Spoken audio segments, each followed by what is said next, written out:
back, everyone, to this week's episode of Booking the Territory, the Unprofessional Wrestling Podcast. For today, we're talking NWA Saturday Night on TBS from June the 10th, 1989. We are moving right along into June. We got some really good things happening on this week's episode, I think, regarding Missy and Muta.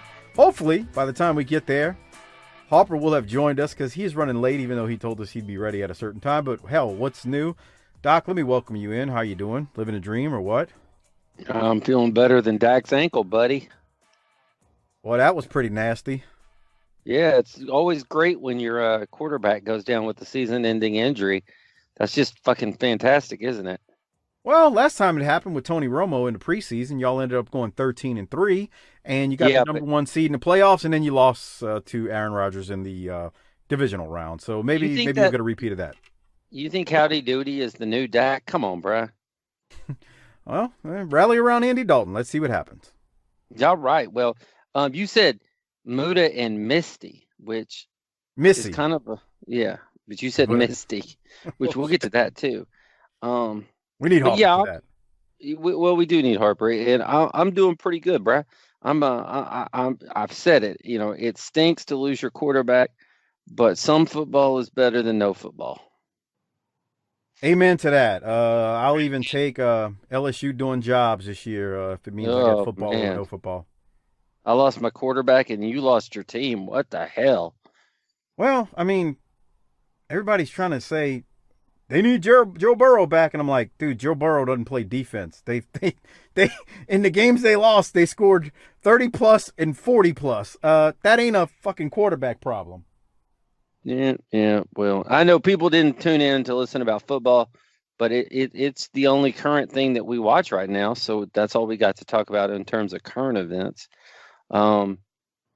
Shit, that's all I got, man. I feel like we got a lot to talk about. I'm nervous though, because I'm afraid to get too far into this because we really do need Harper at some point, and nobody's heard from him. I don't want to get past the point where we need him and he ain't here, but as we've all learned, you could spend all night waiting on our buddy Harper.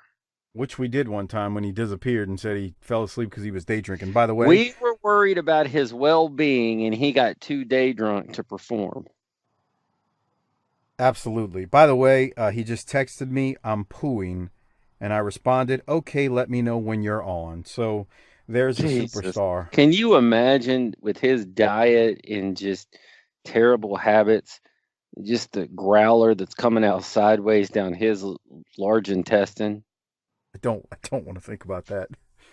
Actually, Christopher.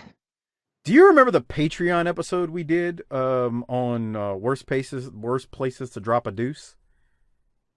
Well, no, but the answer is anywhere that's not your house. Well, you've said that before on this show many times, but we did an entire episode on that, and Harper's places were phenomenal. It's on Patreon. That's the type of filth you're missing if you're not a Patreon member. It's tinyurl.com/PatreonBTT. By the way, before we get going and as we're waiting on Harper, shout out to our largest page contributors monthly: Disrespectfully Classy, Marky Blassie, Kyle Riley, Mike Childry, Joe Ice. Thank you so much for your generous support. And then I got some more either new Patreon shout-outs or bump-ups. We did gain a couple this week. This pandemic's kind of chipping away at our members, but we got some new ones. So someone named Sean, no last name, new Patreon member. Thanks for signing up, Sean. Enjoy those world-class shows and the other shenanigans on the Patreon feed. John Foster, new Patreon member as well. Thank you for joining and signing up. Enjoy all that extra content. Dustin Hoffman, he's been a Patreon member for a while. Dustin, I say Hoffman, it's Huffman, I'm sorry.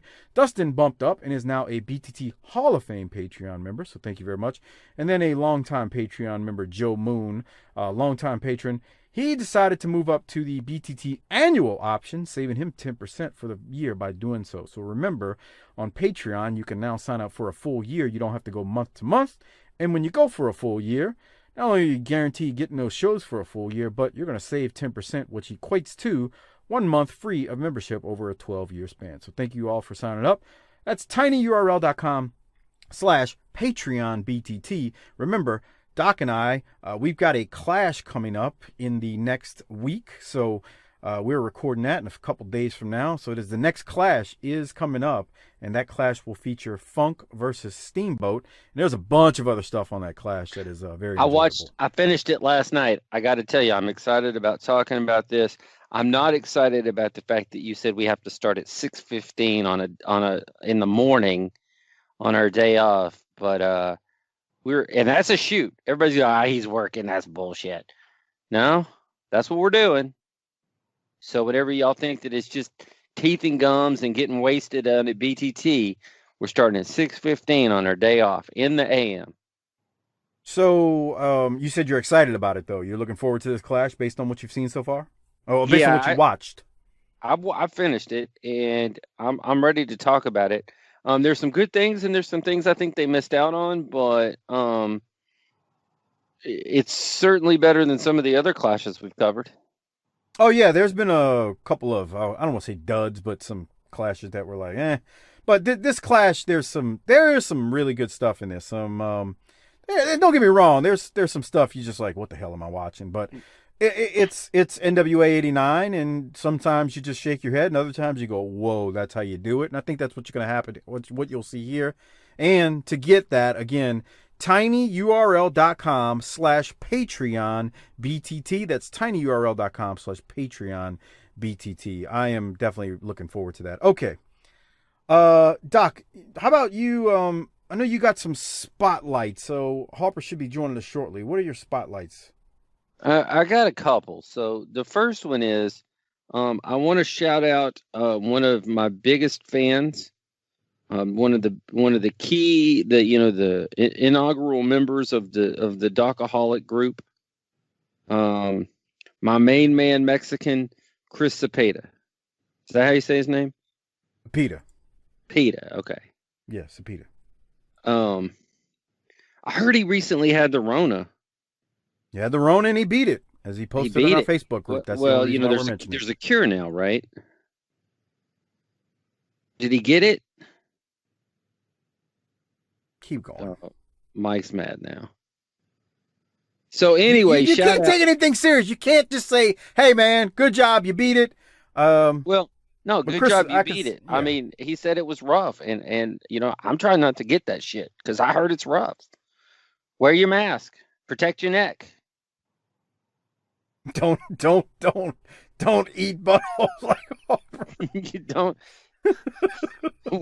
If you don't take off your mask to snack an ass, That's what Harper does. Bruh, I took off my mask to snack on an ass. God. The other spotlight here, we might all want to take a bath after this one.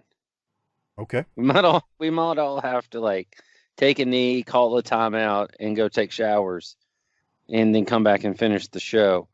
I think we're gonna go to, I think this is St.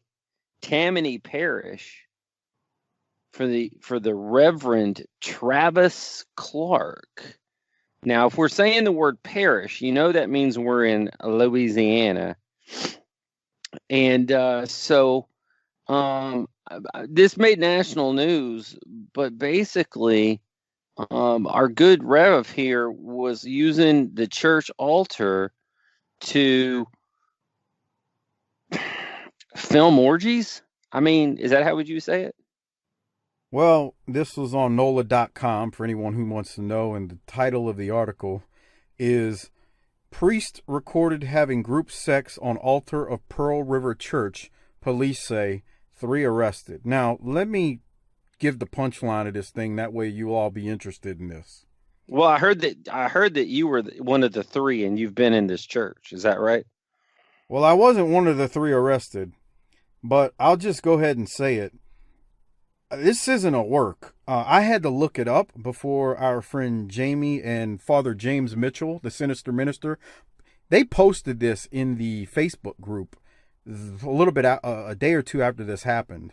So yes, the Sinister Minister Darrell Van Horn, yeah, he posted this, and I won't say Jamie's last name. I don't know if he wants me to, but they posted this in the Facebook group. Anyway, this church that this happened at, it's not a work. My father's funeral services were at this church in 2008. Was Travis the preacher? No, this guy, I read the article in this Travis Clark. He had just joined, or he had just been moved to this church in 2019. 2019. Now, so he rolled in straight up, and an onlooker saw the half-naked pastor having sex with two women on the altar. And it says here the women were dressed in corsets and high-heeled boots, and there were sex toys and stage lightings. Bro was like, had Jackie Crockett in there filming it. Jesus. So this is the Catholic Church, correct? Look, I'm not trying to get into anything real. I'm just reading an article, all right? I'm not trying to get into scandals and all that stuff, all right? We'll leave that to the listeners to describe. Here's the I'm thing, just telling you what happened at the church. We're not trying to throw any business down over to the NOLA, but you owe it to yourself to go look up this article, because they got pictures of the two broads that were involved. And when I say broads, that's being generous. Bro, we got one of these chicks, Mindy. She's 41. She posted on a social media account that she was on her way into New Orleans, the New Orleans area, to meet another dominatrix and defile a house of God. Come on, bro. Seriously? And this chick she's got those eyebrows that look like, she got scared and then they tattooed them on. And she's got that burlesque haircut with the short bangs and the long hair. She's a real piece of trash. And God, I mean, not even with Mike's dick. God, she looks like the top rat at the muddiest mud show, outlaw bullshit backyard, get bukkakied. Just yuck. And the other one's worse. Let me just read a snippet of this, because it's a long article. I don't want to read the whole thing, but it says, the lights inside Saints Peter and Paul Roman Catholic Church in Pearl River. This is in Pearl River, Louisiana. My dad lived there probably the last 10 years of his life. We're on later than usual on September 30th. And by the way, this is probably about 45 minutes from New Orleans or so. The lights anyway, a passerby stopped to take a look. Peering inside, the onlooker saw the small parish's pastor half naked having sex with two women on the altar, according to court documents. The women, who were dressed in corsets and high-heeled boots, as Doc said. There were sex toys and stage lighting, a mobile phone, as well as a separate camera mounted on tripods recording it all. The eyewitness took a video so this guy videoed it from outside and called the Pearl River police, who arrived at the church and viewed that recording. Officers then arrested the Reverend Travis Clark, pastor of the church since 2019. Harper is on. We're going to hold on one second. I'm going to bring him into this because I'm sure he's got some. Well, while you're bringing him thoughts. in, it says that he had been named the chaplain of a high school in Slidell, in addition to his duties. And at the high school, he succeeded another guy who had resigned because of inappropriate text messages sent to a student. Yeah, there's some craziness going on. Harper, I'll fill you in. I know you're here. I'm reading something about the priest that had the dominatrix in Pearl River, and okay, so let me keep going. You know, my dad's funeral services were there, so it says that's nice, typical. New details, however, have emerged in court filings that paint a lurid picture of a priest recording himself engaged in sexual role play while desecrating a sacred place within the church. And that's when Doc says it went on to these two women who did this. Now, the best part about this is Pearl River's church's altar was removed and burned after the priest and dominatrix allegedly had sex on it. So can you imagine the panty crickets that flew out of there as the fire started raging? Jeez. Yeah. Bro, they fucking look like shit too. They look like shit. They are sponges for jizz. That's all they are. Oh God! I mean, come on, grow up. Right before you joined, I said that one chick has that burlesque, tattooed on, scared eyebrows, Yeah. and looks like the worst rat at the backyard wrestling, and she's 10 times better than the other one. Yeah. They fucking look fucking horrible. So, but would you do it, Harper? No. Okay. No, I believe him on that. He's not. Oh, I think we all believe it. I mean, he's got standards. That's below his standard. They look like shit, dude. they look terrible. They look like the kind of broads that would go down to the local parish and tag team the minister. They don't look like it's like a sexual fantasy, which is what porn is supposed to be. This looks crack and methamphetamine infused. Yeah. So let me read this one more thing. It says, in the Roman Catholic tradition, the altar is among the most sacred of church spaces, serving as the focal point of the Mass and the place where a priest consecrates the Eucharist during the sacrament of Holy Communion. According to church law, known as canon law, when sacred places are violated, they must be repaired by penitential rite before they can be used again at the Mass. Well, they burned this sucker. They torched it. And so that got me to thinking, I'm pretty sure that was the same altar that sat behind my dad's coffin 12 years ago when he passed away. Yeah, it probably was. Yeah. So anyway, we had to read it. Go ahead. It's from Pearl River? No. My dad was from New Orleans, but he lived a good portion of his life, his adult life, in Slidell after the age of 30. And then he lived in Pearl River his last about 10 years. I can't remember exactly when he moved to Pearl River, but Slidell and Pearl River are not far from each other. Did he hang out with Ahmed Johnson? No. What? Yeah. No, he didn't. But I think it was James Mitchell on the Facebook group or somebody. Probably is Ahmed Johnson. Somebody in the Facebook group said, so they were doing the Pearl River plunge. There you go. I don't know what's wrong with you Louisianians. This is all disgusting. I got no comment on this. The story writes itself, and I'll leave it at that. Okay, bruh, I'm gonna send y'all a picture of Ahmed Johnson these days. No, but like all seriousness, I think for the Catholic Church to survive in the long run, I mean they're gonna have to allow priests to get fucking married, bro. I mean they're gonna have to let them fuck. Okay. I think good Catholic boy from Metairie. I think they're already fucking. It's just they're fucking the wrong people. Yeah, they're fucking like on the DL. It's like when you're like on a diet and you're like, yeah, man, I'm doing great. I'm like when you quit smoking, but you still smoke one. You still like sneak one. You ever heard somebody who cleans up and says, "Yeah, I'm sober," and then they light up a joint? Yeah. I don't get high anymore. Okay. Let's move past the church talk. All right. So is Pearl River in Mississippi or is it in Louisiana? It's in both. Yeah, it's the Pearl River crosses the state line.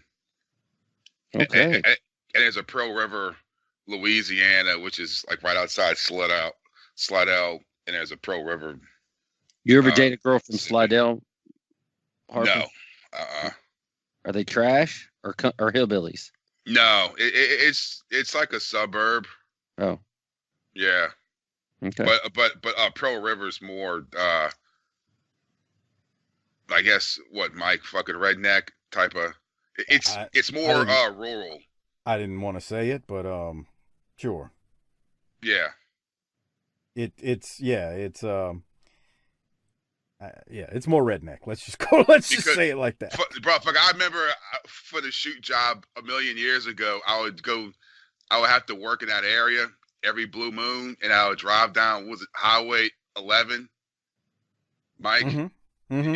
And there would be dead pit bulls on the side of the fucking road, dude.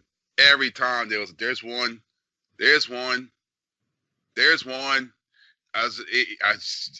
Apparently there's a pandemic of fucking something killing pit bulls. Mike Vick had been through there. Yeah. And then so what they do is when they're done fighting them, they just pop a bullet in their head and they dump them on the side of the roads. The dumb people think they got hit by a car, but I mean, I don't think people are that stupid when there's hold on, fucking 5 of them within a few miles on the side of the fucking road. Must have been a whole truck. Yeah, you're right. F-150, brother. All right. Well, now that we got that out the way, yes, Hey, Harper, you want to join us this Friday to do the Clash? We're going to do it at 6:15. Oh, fuck. In the morning. Oh, no. I'll be working. We could probably squeeze it in before you get to work. Yeah, right. I'll be at work. You know, his Fridays are bad for him, as he said. He's circle, dotting on Friday nights. Oh, that's right. He's fucking them bitches, dog. Yeah. Harper, what are you texting us this? What is this? When? This guy you just texted us a picture of. I didn't text you anything. That was me, and that's Ahmed Johnson. That's him now. Wow, he's definitely don't look like my father. Jesus Lord. He looks like he's from Gentilly now, huh? Yeah, he looks like a Gentilly brother right there, yeah. God, yeah. He drives a Dodge Charger.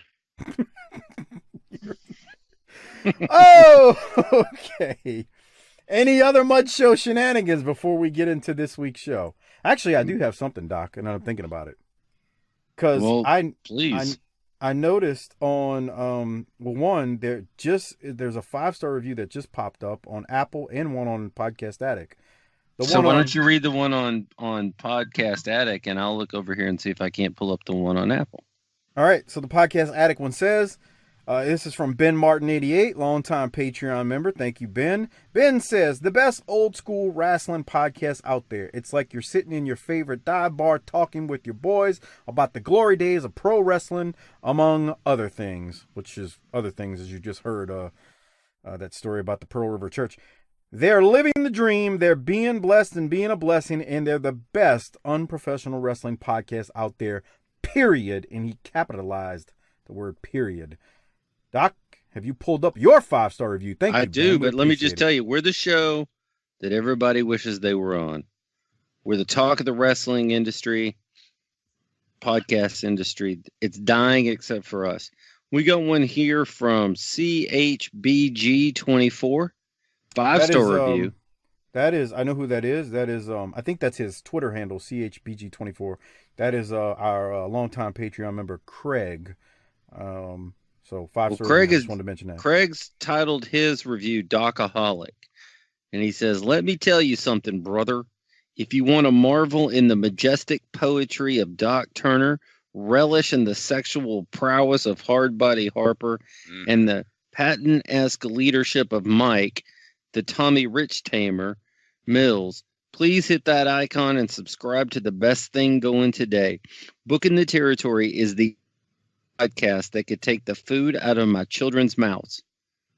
Be blessed, be a blessing, and vote. Hashtag Doc for life. Doc for life. That's what I'm talking about. I've been trying to tell you I'm over. Wow. I've been trying to tell you I've been trying to tell you for 5 fucking years that I'm over, but whatever. Craig's a Lakers fan. I don't know how much you'd like him based on that. You're a Saints fan. Yeah. What's his name? Phil Allen is a damn Eagles fan. 3-2, dog. Jaworski's in second place. What do you want me to do about it? My fucking quarterback's half dead now. Yeah, saw that. I was like, what the fuck? He probably got the Rona in the damn hospital. So I got my own problems. I don't know. We can all get along here. What do you mean he got the Rona? Quality backup. Hold on, I gotta get a beer. What's up? He's not Teddy Two Gloves, but you got a quality backup. Yeah. Oh. All right. Now that we're almost 30 minutes into this puppy. Well, but seriously, thank you for the 5-star reviews. These are challenging times. This is a free way for you to help us advance our cause, to make sure that we are purely motivated to keep doing this bullshit and take time away from our families. And so, this helps out the show. Also, he'll probably tell you all about it later, but we are getting into Christmas time. And you know what that means? That means shop on Amazon. Amazon links, bro. Amazon links. tinyurl.com/BTT Amazon. I'll mention it again as we get into this show. Now now I guess we can do some Saturday night. How's that sound, Doc? Hey, it's time for the go home show. It is Saturday night on TBS, June the 10th, 1989.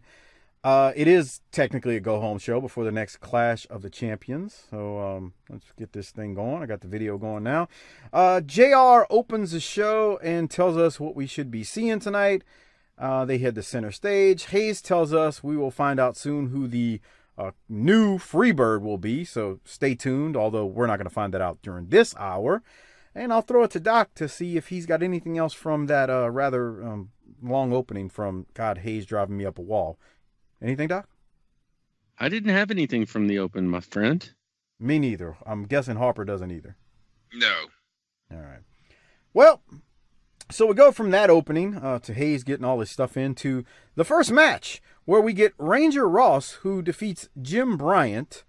So, this match, I don't have much comments about it, but JR mentioned that the NWA would be at the Pontiac Silverdome on June 11th. So I did some looking at what the attendance may have been at the Silverdome. Okay? Haven't they learned when it was in a Superdome? Well, Harper, if you remember, the Superdome had about 5,000 in attendance, right? Now, and 4,000 didn't even fucking pay. 4,000 were giveaways, but they had 5,000. Remember that, right? Yeah. So, again, I did some looking because this match is a nothing happening match. Maybe they were getting prepared for 2020 and how you had to social distance a crowd. Yeah, really. So I did some looking at what the attendance may have been at the Silverdome. And for those who don't know, for our international audience, the Silverdome is no longer, but it's the former home of our friend out there, David Jordan, and CMU Brent, Patreon members, Hall of Fame Patreon member David Jordan. It is the former home of the Detroit Lions. They used to play there for many years, and of course, the Detroit Pistons, son. Pistons played there, and of course, for all those who are WWF fans, you would know that WrestleMania was held there with the, quote unquote, largest crowd ever at the time, which was a work. But whatever, I'm not trying to get into that. But anyway, so football capacity at the Silverdome was approximately 80,000 people, okay? So it was comparable in size to the Superdome, in my opinion, when you're talking about football capacity. But it's an NFL stadium. NFL stadium. You're going to love this, Harper. Well, hold on. And this is coming on the heels of the Sheik just destroying wrestling in Detroit anyway. Right. So if you're going to go in there and draw, you better have Hogan and Andre, right? Yeah. So let me do this. I'm going to give you a guess, Doc, and hopefully you didn't look it up while I was talking. I didn't look up shit. What do you think the reported attendance was that night in the Silverdome on June 11th? 7,300. All right. 3,000. Okay. So, according to Dave Meltzer, hold your gasp when I say this. The reported attendance that night in the Silverdome was 878 people. Jesus! Oh, Christ. no. Oh, no. That gets the Paulie Walnuts. Son of a bitch! They could put that in the fucking high school gym. The Silverdome? 878? That's a Wildcat show. That's worse than a Wildcat show. Right. I don't understand. But they must love pain, bro. They must love fucking the fucking dominatrix shit. They must love to have someone sit on their balls and fucking beat the shit out of them. Why you just go to like a college-sized building that holds like 7,000 people, like a UNO. You don't need that many. Yeah, I mean that's all you need, bro. Harper. Jesus. If you're going to draw like that, you said it best. You just need the high school. Yeah, I mean, God, how sad is that? 800. Okay. So here's the thing. I'm going to say something that I haven't really thought about, but you know what? We're 5 years in, and it's worked for me so far. I literally think that if you gave us 6 weeks, no pandemic, the three of us could promote a show in Detroit and draw more people. That's fucking crazy, man. I I guess that's a true You number. know how many wrestling shows I've put on in my life? None. None. That's crazy, bro. And I think we could get more than 800 people there. How in the fuck do you go out there? You don't even go, man. I'm telling you that you can't. I knew they were writing a check to get out of the building that night, but come on. Imagine how much how much it costs to rent that building, turn the lights on, pay everybody, the security, concessions, parking, people. And that's in Detroit. You got to imagine the union was involved. Yeah, for real. Oh I didn't even look up the card, but I'm just, here's what made me look it up. Like, I heard JR mention the Silverdome, and I'm like, I remember this era of NWA, and I don't ever remember hearing, oh, Pontiac, they went to the Pontiac Silverdome and they drew 10,000. Like, I don't ever remember hearing that. So I was like, hold on, let me see if I can find some results on this. And Meltzer reported 878. I found another report that said 930, whoop-de-woo, 50 more people. That's not really breaking it. But so, I mean, literally, let's assume that 878 may even be inflated a little.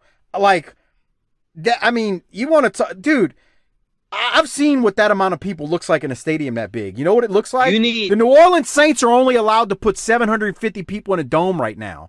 I saw how that looked Monday night. That looks like nobody's there. Bruh, you need 20 to 25,000 to even make it appear doable. Yes. How do you fucking go out there? How does somebody here's in that locker room, everyone just like looking at each other like, what the fuck is going on here? Well, how did they get to this? Here's the other thing.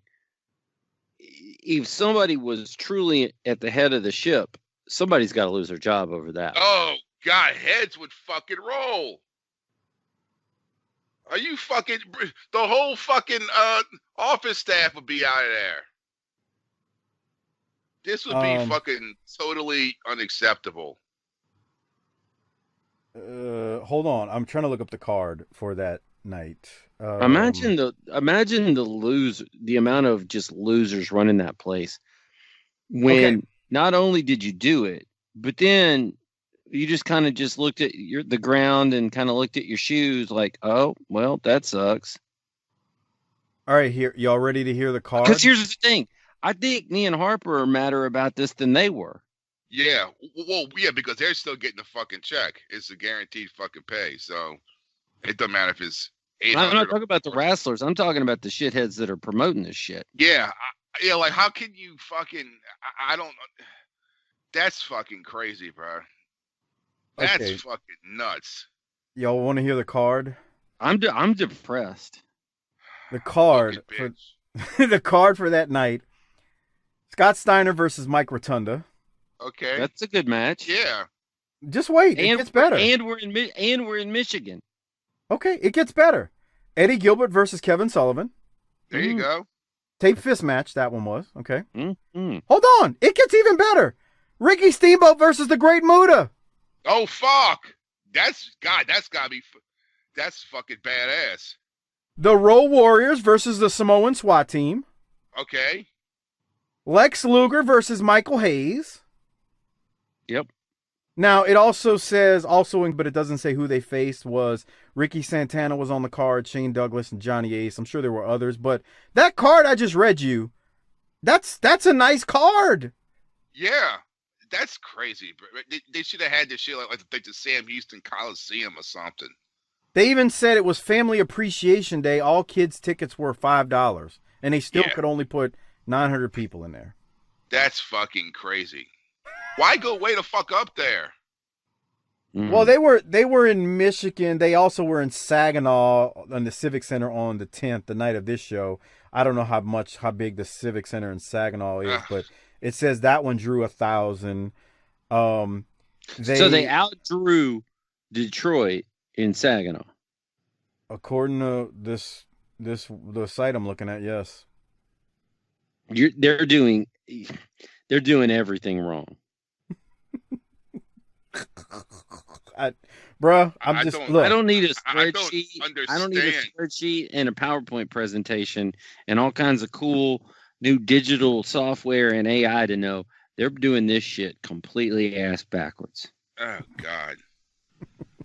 I just don't understand how they didn't fire anyone, bringing this guy, bringing someone from the old fucking, empire when this shit was cooking and get this shit rolling again.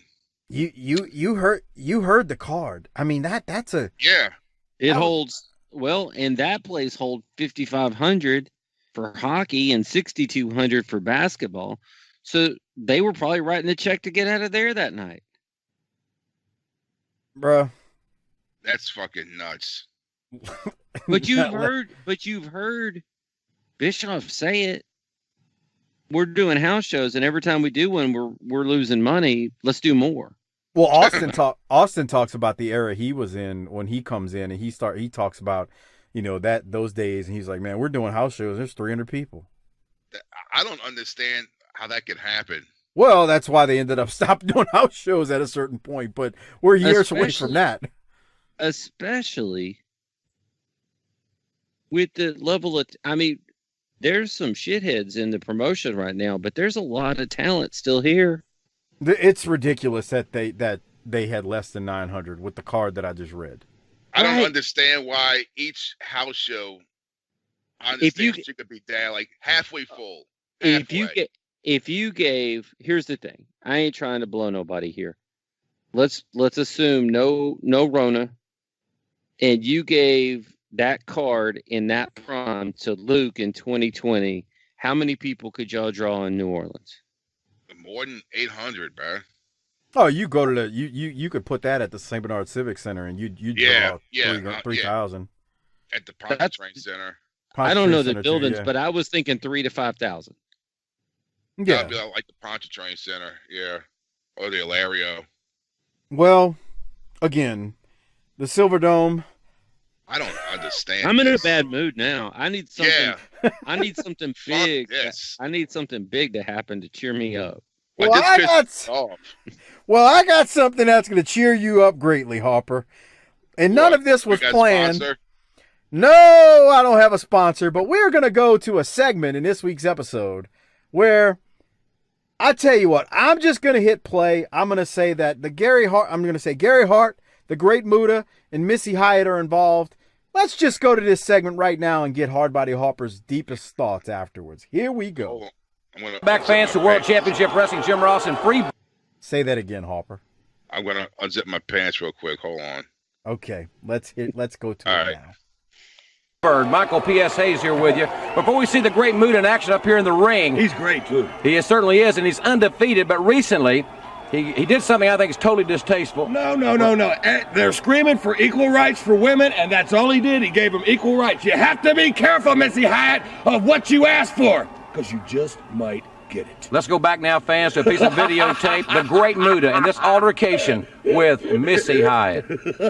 So if you got something to say, you get it said and take your little pretty self on out of here. First off, I'm not scared of y'all, and I know Hot Stuff Eddie Gilbert's not scared of y'all either. And if he says he's going to do something, he's going to do it. And speaking of man's business, I know a real man, and you're no man.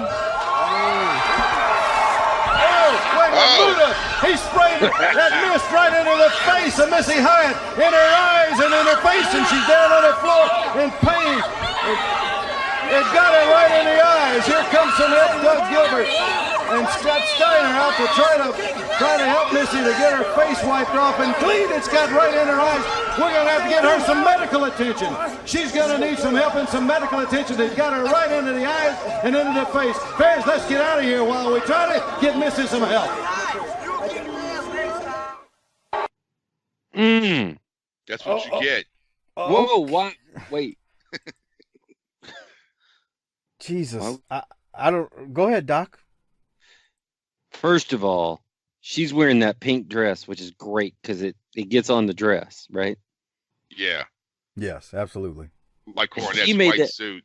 Yeah, he made that move at her and shot her with that. That shit was awesome. Shot her? You will. Dirty bastard, you. You're dirty. Yeah, I mean, what do you want me to say? You are so dirty. What? You're so dirty. Oh. There you go. Why you got pausing right there? Every girl in the history of ever has made that same face. What is wrong with you? Harper, I mean, that's your girl. What do you think about this? Oh God, it sucks. They probably did this in front of 50 people. No, go back and look at that. That's a full arena. Yeah, I don't know where they shot this, to be honest, but you can't really tell because of the lighting, but there's people there. I'm sure we could look up the results to see exactly where this was. I don't know off the top of my head, but yeah, because it seems like the fans aren't even. There's no barricade. They're just standing there. Yeah, I can't tell if there's a rope or something. Nothing. Notice nobody made a move at Muta after that. Yeah, it'll spit on you fucking round-eyed motherfuckers. What? Say that again, Harper? He's gonna spit on them, those fucking round-eyed motherfuckers. Look, he pushes Caudle out of the way when he does it too. Wow, well, because he don't want to get that stuff in his fucking toupee. But we used to say that Caudle wasn't used to getting manhandled in Smoky Mountain, but he got pushed out of the way there. I'm going to post a clip of this on Twitter and tag Missy in it to see if she'll respond, to see if we can get her thoughts on when she got misted by Muta. Jesus Christ. This is good TV. Hell yeah, it is. Hey, personal issues, pal. He just spit in her face. Miss. Spit. I got a couple other thoughts in a minute, but Harper, first I want to know, is this what you have planned for your date with Missy post-Rona? Come on. Grow up, Doc. You see? What's wrong with you? Take her out for a nice meal, maybe a walk along the Lake Pontchartrain, and then missed. And then you blow a load in her face. Hey, come on. See, Mike? You know, Missy might listen to this, and you... I meant missed. I'm sorry. Hey, why would you miss her? I don't know. Why did Muta miss her? To get some heat, brother. Well, why does anybody... Never mind. Okay, if we're going to be serious for a second, though, I could be serious. I have a couple of serious thoughts about this. This is some heat, bro. She just... This is shit.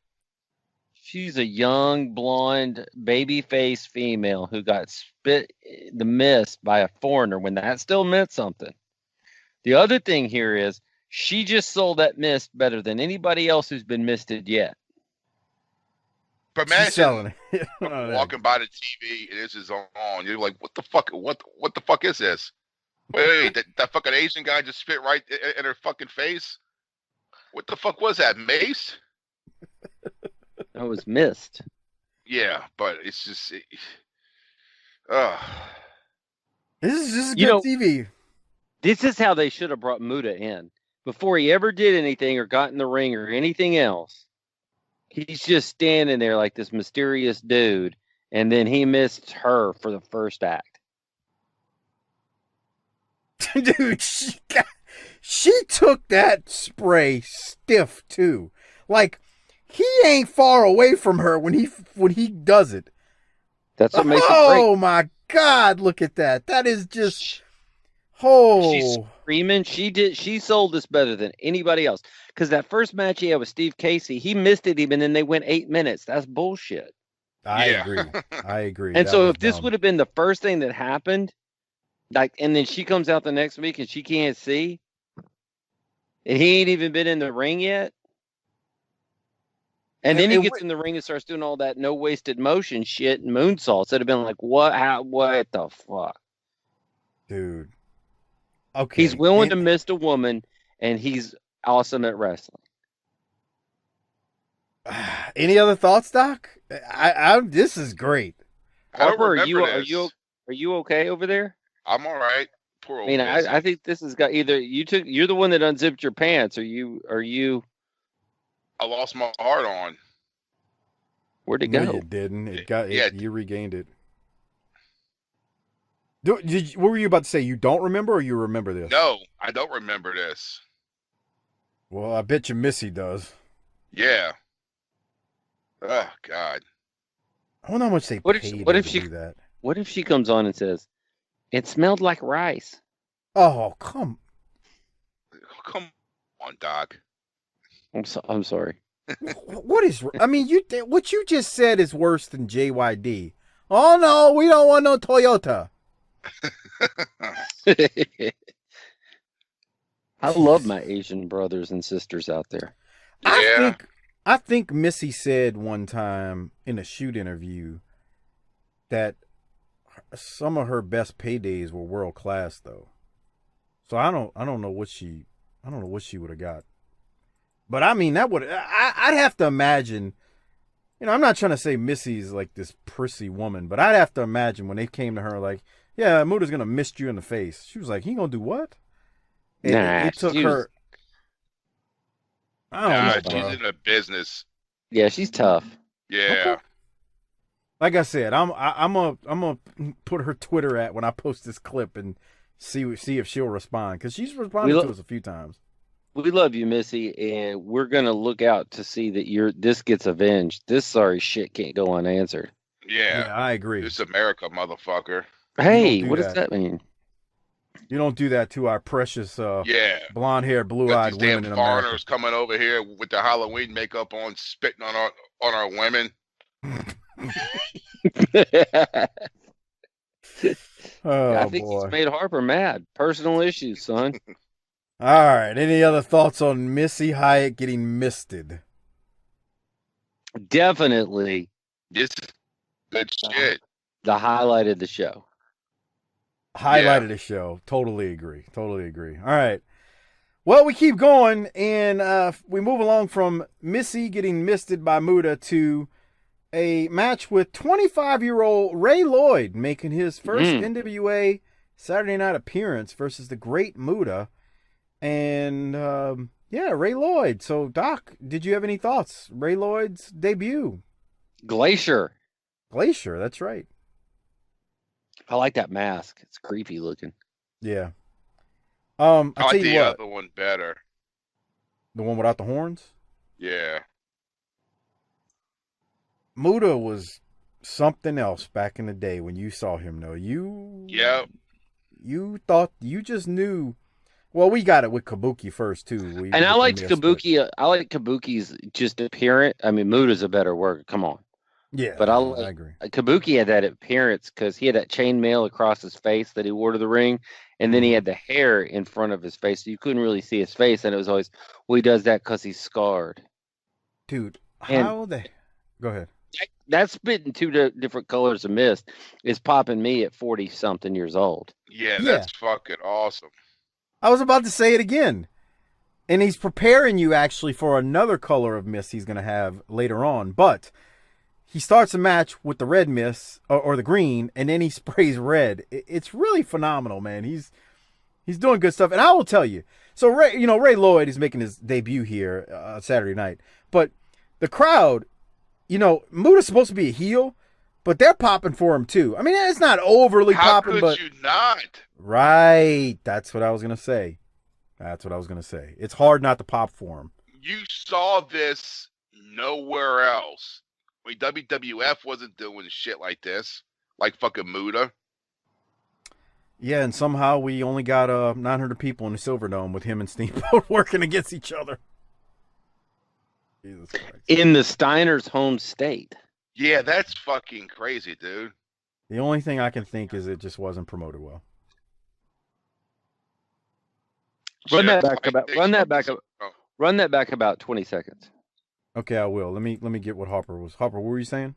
I mean, just like this Superdome. That's what I'm saying. I think they would have learned from their fucking mistakes. Yeah. Watch Muta climb the ropes here. Oh, he's like a cat. Yeah, but I think this is it. Watch the cameraman. I got to get the hell out of this motherfucker. And I thought he was going there. Let me tell you, man, when Muta hits his moves, man, they cheer. It's not boisterous, but it's loud enough. when he does his stuff. Muta wins. And that's why I think he should have been Mr. and Misty from the beginning. Missy from the beginning. I'm not going to disagree He with you. doesn't do anything heelish except the mist. Well, no, he does the throat thing where he kind of hits you in the throat. Yeah. And this was back when just being from another country was enough to get you over as a heel. Look at that German. Jesus. Look at that shit. Harper says it all the time. No wasted movement. That German was something. Who else was doing that right then? I ain't talking about your Japanese tape trading bullshit. I'm talking about on national TV. Doc is hot. Yeah. You fucking nerds. I got this tape. I got New Japan. Hey, I was just, go date a girl. Jesus. Hold on, bro. Look at these brothers dancing in the back. Look right here in a second. The brothers are dancing after Muta wins. Hold on, it's coming. It's coming. There it is. You see, boy? You see, boy? Look at them dancing. They are dancing. That was great. Muta Those brothers, wins. like, we don't care if he's from Japan. They don't treat us too well here anyway. Jesus. That's Okay. nice. All right. So yeah, I mean that. So we take a German. Well, I don't, because I still think it's a hell of a move. But no, was that the first time most people had seen a German suplex at that point? Oh, Nah, I we- don't think so, yeah. Who? We've seen Who's the doing Steiners it? do it. The Steiners have done it. We've seen Germans. It's just, but the way Muta hit it with that perfect arch, and he's got, I mean, the way he holds on to Ray Lloyd, it's just beautiful. It was as perfect as it could get. I mean, he's on. It's just So perfect. okay, here's a question. Stop. Push pause. We get the top 10. Is he to back to Harper's point? Should he be less flashy at this point in his game and more heelish? Well, the problem is Not like Kabuki, where it was just, but not like the greatest worker on the card. God, can you imagine him and Steamboat getting it on? that's what I'm saying. Like that fucking card in fucking Michigan. That's a big fucking match. I mean, gone, man. We'd have had our own section. I agree. He you know, just he's so good. Just like, how the hell do we cheer for him? Which I've heard Cornette say that too. But another thing to realize is we just reviewed a segment where he misted, you know, a precious white woman, blonde hair, blue eyes, in a southern fucking wrestling promotion in the face. So that's pretty damn heelish. That's a pretty big heelish thing to do if you really think about it. So I hear you, but he just misted Missy. So It's hard to say. It's harder to say that. It really is. You get tongue twisted. You know, we're gonna go on and on about Muta for months. So let's just move along. But he's fantastic, and we say it every week. And I think he's even growing on me, even what I thought coming in, as you remember things. Because you got to also, I mean, we're in my dark period, and I've gone back and watched some of this stuff. But I was telling Mike Harper, we're really entering my dark period in another 6 months where I didn't see any of this shit. Yeah. Okay, so what's this out. top 10 here? Well, we got a new top 10 as we go to the next segment. New NWA official top 10. And this time it is very much different. Terry Funk is now on the top 10. I don't. He knocked remember Dickie him. Murdoch out. Yeah, he wasn't on there last week. And if you notice, Michael Hayes is now number 6, and Lex Luger is number 2. I'm waiting for y'all to ask me some questions on that. 4. Well, they changed the title, I think, and nobody is going to say anything. Yeah, they put the title. Lex won the title. It actually did air on a worldwide episode, but on actually I think this same date, or maybe it was the 3rd. I can't quite remember. They changed the title, so Luger is now the U.S. champion, and that's why you see him now up to number 2, and Michael Hayes moved down to 6. You'll see why they did that as far as getting the belt off of Hayes. And I'll just leave it at that. I won't say anything else. But Luger is now rated much higher. So yeah, there's that. Steamboat's number 1. Flair's the champion still. Terry Funk though is still he's now in there. He's 10. And yeah, I don't have any other thoughts on it. Doc, any thoughts on the top 10 from you? No. All right. This reminds me of like when they used to have like the Friday night videos. They have like the top 10 fucking songs or whatever. Remember that? Yes. Yeah. And I'm a sucker for this kind of stuff too. Yeah, I know. I mean the top 10s, the rankings we've talked about. I mean every Sunday when I'm watching the NFL about 1:00 Central, I start looking for the college rankings, and I do the same thing. Go Ponies, man! Go They're Ponies! Making a run. Go They're Ponies! Run. By the time this airs, they would have either lost to Tulane or beat Tulane. We'll see, but they're gonna beat Tulane. Tulane's a fucking joke. I agree. I just was, That's a shameless plug for Big Lance, who you'll hear later in this program. Yeah, we've got we're gonna go to some world class Patreon free preview as we get to the end of this thing this week. So, all right, Harper, any thoughts on the top 10 or keep moving? No, let's roll. So we go to the next match. It is Dick Murdoch who defeats Fred Avery. Michael Hayes and Jim Ross mentioned the next Clash of the Champions. It's only 4 days away, as we've talked about.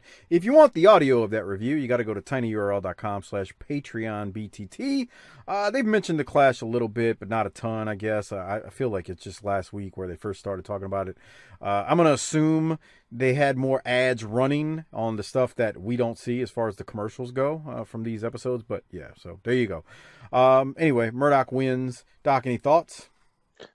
Fred Avery here is the person who trained Ray Lloyd in Glacier. So they probably rode to the show together.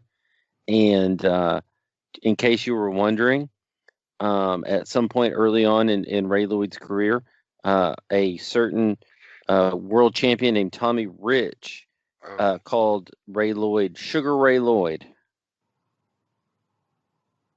Who? Ray Lloyd. No, who called him? Fred Avery. Fred Avery trained Ray Lloyd.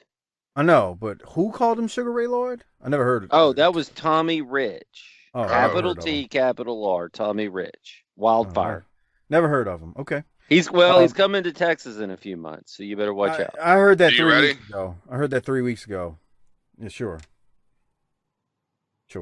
Harper, you got any thoughts on Dick Murdoch and Fred Avery? No. Nothing. I appreciate your thoughts there, Doc, though, so thank you very much. All right. Doc, let's go to Dick Murdoch now. Here it is. Time out of his schedule to speak with us. The reason that I've asked you to join us is the fact that of all the wrestlers in the NWA, no one knows Terry Funk any better than you. For the fans here's information, the fans at home, Dick Murdoch's probably teamed with Terry Funk more times than any other athlete. And many say that you have been even closer to Terry than his own brother, Dory Jr. My question is, what is going on in the mind of the former world's champion? Why is he acting as he is? Well, Jim, first of all, a lot of people out there may or may not know that first, Terry Funk's from a wrestling family, second generation. His brother was a world's heavyweight wrestling champion. Terry Funk was a world's heavyweight wrestling champion, and his dad was one of the toughest individuals ever put on a pair of wrestling tights. Well, I come from a wrestling generation too. My dad wrestled, my uncle wrestled, and they were both tough individuals. Terry and I both live in West Texas out in the canyon. Ever since we was this big, when my dad and his dad wrestled, we'd watch them in the ring, and during the arena somewhere, me and Terry'd be fighting. We'd be 7, 8 years old fighting because our dads were up there fighting. Then we went through school the same way, and then he went to West Texas State a little bit before me and played football there, and I went there too. And Jim, out there in West Texas, we're a different breed of people. We're not big city folks, we're country folks. We stand out there in that 50-mile-an-hour wind 365 days a year, and it makes just everybody just a little bit goofy. Now, everybody knows that the top 10 in the NWA is the most prestigious group of wrestlers there is. Terry wants to be number one in the top 10, like I do too. I want to be number one. Everybody wants to be number one in the top 10. Terry went out and injured Ric Flair. Pile drived him, put him out. May have ended his career. Might have it, might not. But he wants the world's heavyweight championship belt like I want it. Michael Hayes wants it. If you're a wrestler, you'd want it. What makes Terry Funk click and what makes him do it is Terry's elevator doesn't stop at every floor. I agree with that. so the fans here. There's a lot of air that goes between his ears. Just like myself. Now, I'm going to tell you something. Terry Funk is going to go up against Ricky Steamboat Wednesday night. Right. Ricky Steamboat is one fantastic wrestler. A great individual. I've watched Ricky. I've wrestled with Ricky. He is a scientific wrestler. He can take the battle to you. Now, Terry Funk can wrestle, believe me. No doubt about it. But Terry Funk is just a tad bit goofy. He's a barroom brawler, a street fighter, and if it takes biting a hunk out of your behind to win a match, he'll do it. Wednesday night, I don't know if I'd want to be in Ricky Steamboat's shoes or not, because Terry Funk has got one goal to prove. He wants to be number one. He wants to be world's heavyweight wrestling champion, and it's going to be a bad price to pay, believe me. Dickie, thank you very much for coming out. Wait, I got one question. Since you know Terry Funk better than anybody, would you not, isn't it safe to say that he is in the best, not shape, but maniacal attitude ever in his career? He has got one fantastic attitude. He wants to win. I want to win. This profession makes your attitude bad a lot of times. Does he not have more drive than you've ever seen in Terry Funk? Yes, he does. Thank you. All right, fans, thanks to Dick Murdoch. And ladies and gentlemen, we'll be right back. Tag team action coming your way in just one moment. I mean, Murdoch made some good points, logical points. We all want to be number one. We all want to be heavyweight champ. Murdoch said Funk's a bad man, nasty fighter. I don't think any of us will disagree with that. I feel like this was more, trying to promote the clash that's coming up on Wednesday night more than anything. Doc, what are your thoughts? Yeah, I mean, I'm going to say that was good because of what he tried to accomplish and what he did. He is right about West Texas, man. There's some strange folks that inhabit them parts. Yeah, like the hill has eyes. Well, and I thought that promo did its job. I thought so too. And honestly, we're not going to top what we saw with Missy. I just don't understand what we're trying to do, because I like the promo and I like what we're doing, but we want to be kid friendly, and there ain't nothing kid friendly about Dick Murdoch and Terry Funk talking about being lunatics. No doubt. Hey, Harper, look, there's our old friend Stanfield, wiggling and jiggling. Yeah. Oh, Stan. Jiving and socializing. Right. Harper, any thoughts on Murdoch? I like how he brings up how he comes from a long family of a wrestler, so he knows what the fuck he's talking about. Yeah, that's just good logical storytelling. That was the thing about promos nowadays, to me, a lot of times they don't make sense, and the guys, at least back then, because they weren't scripted, they made sense. They would tie in old things, and like Murdoch's kind of giving a bit of a history lesson here. So yeah. And he's a legitimate source to be doing that. Yeah, agree. All right, we move along. We go to the Midnight Express, who defeat Keith Steinborn and Lee Scott. Cornette does grab the mic before the match and says the only guys who get more action in Atlanta than Rob Lowe, Bobby, and Stan, the Midnight Express. I thought that was a funny one from Corny. Hayes continues to mention the new Freebird will be announced at the Clash, so stay tuned. And Teddy Long is back out at ringside, and the chants of Peanut Head are allowed again. Any thoughts, Doc, from this? Couple of things. Rob Lowe. Mm-hmm. Right. He survived that kind of scandal better than anybody else that's been involved in that kind of scandal, no? Yes.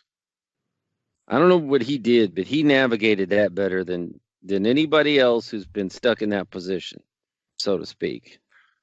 Do you need to explain what you're talking about? He banged an underage girl, right? That's what I thought it was. On tape. He taped it. Oh, yeah, that's right. Don't videotape yourself banging ass. He's like, you want to be in St. Elmo's Fires too, girl? Yeah. Well, then grab your ankles. Oh, come on. Doc, I think you need to clarify. You're not promoting that with underage women. Never. Okay. Never. Just making sure. I'm saying he broke the law. Yes, exactly. All right. But now I just wanted you to clarify exactly, what you were talking about when you said he got out of that scandal better than anyone. That was well. I mean, he still has a career. He's not in jail right now. He still looks great. Well, I'm not gonna say what I was gonna say. Say it. No. Say it. Mike could get upset and have to cut it out. And then tomorrow, at work, I'd get a, why'd you have to say that shit? Now I got to go back and fucking edit it because this is fucking bullshit. You guys don't understand. You just come on and say shit, and you don't understand that I have to go back and edit it, and it takes time, and I'm tired all the time. No, don't go there with me. Let me tell you something. I don't even remember what it was, but a few weeks back, he was like, bro, you got to edit such and such out. I don't even remember what it was, but at 6 a.m. in the morning, dog, you got to edit that out. Really? Yes, please. You got to edit that out. So don't even go there with me when you're the one who does that. Imagine all the things, patrons, imagine all the things that you don't hear. Yeah. We're not good people.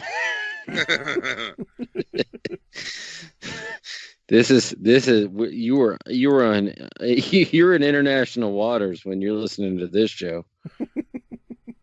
We don't give a shit.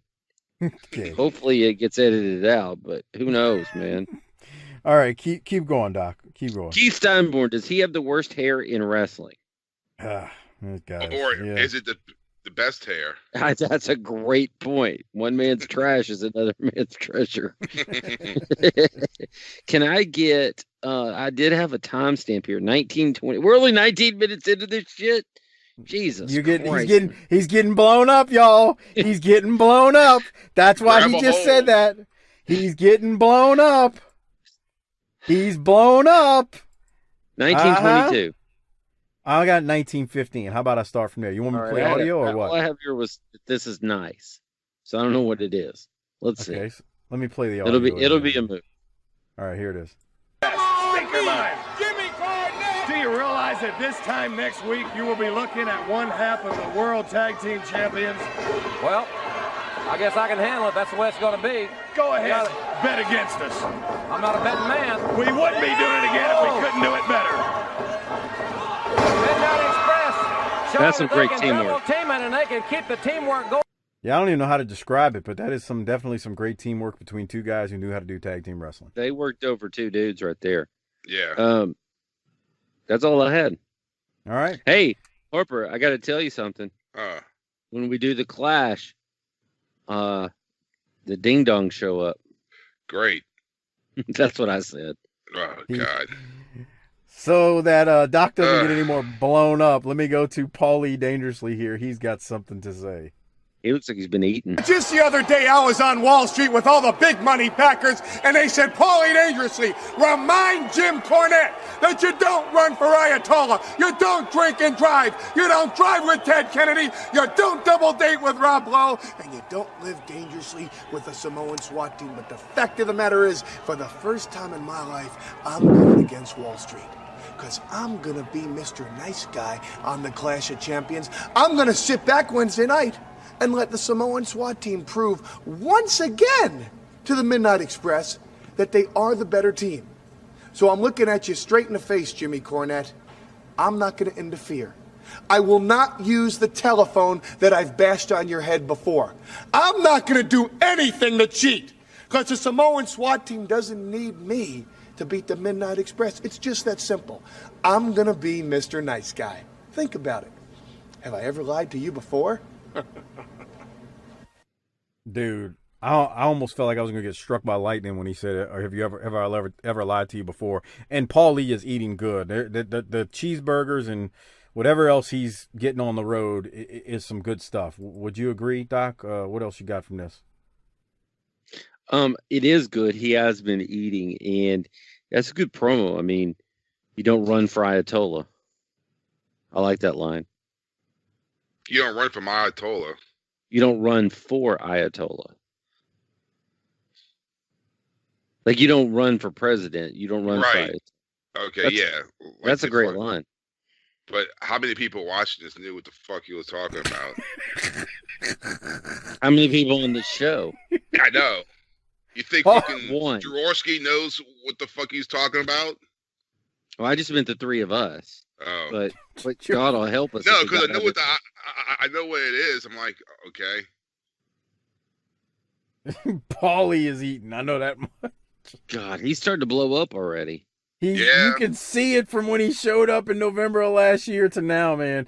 That 7-8 months, he's starting to pack them. He's changing on us, and it's not been that long, man. And it would help him if he wore a collared shirt underneath that jacket, even though we're trying to be Sonny Crockett from Miami Vice. Yeah. Harper said starting to look a little, his hair starting to fall out. I don't know. He's starting to look a little doughy. He's getting a little bit of excess on the face. You can kind of see it. But anyway, all right. Let's keep it moving. Jim Ross throws it to Steamboat and Funk.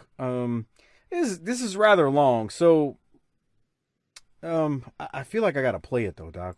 Don't you agree? Funk, my note here, and it's the only note I have, Funk is great here. Yeah, I'll break it up. So let's go to the first part of it now, because there's a couple different parts. Here it is. It's the World Championship Wrestling. Jim Ross here with you on the Superstation. Earlier this week, I had the occasion to be one of the great NWA cities to conduct an interview with Terry Funk. The subject of that interview was this Wednesday night's primetime live broadcast here on the Superstation, the Clash of Champions 7. Of course, as we all know, Funk, now the number 10 contender for the World's Heavyweight title, will wrestle this Wednesday night the number 1 contender, Ricky the Dragon Steamboat. That was the subject of the interview, and it was most interesting. Let's play it now. Well, ladies and gentlemen, we're here to talk to Terry Funk about the big Clash of Champions coming up this Wednesday night in Fort Bragg, North Carolina. And Mr. Funk has finally cracked the top 10 in the NWA at number 10.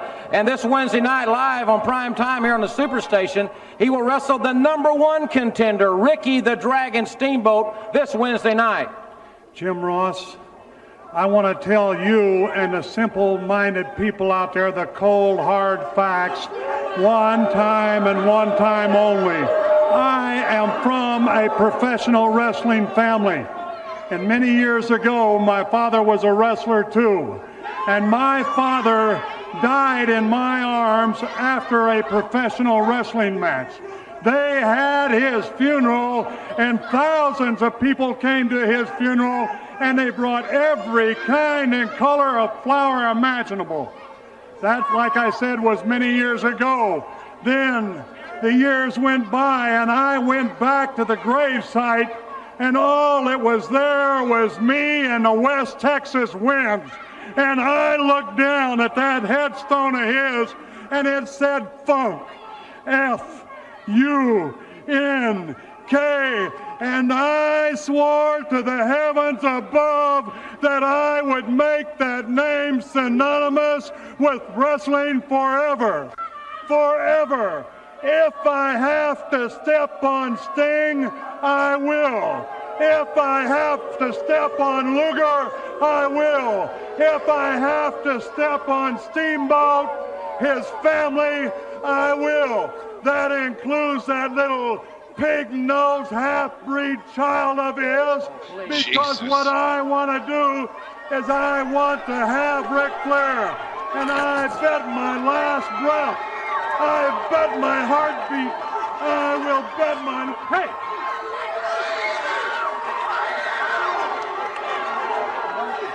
I know that this is your interview time, but if you want to talk to me, and if you want to talk about me, if you want to talk about my family, don't talk into the camera.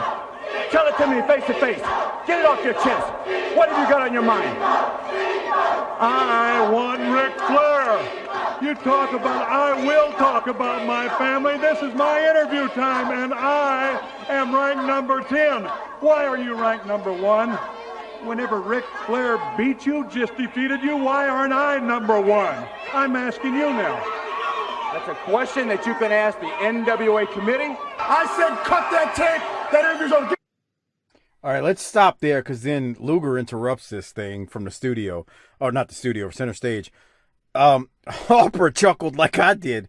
He called Steamboat's kid a pig-nosed half-breed. That's nice. Jesus!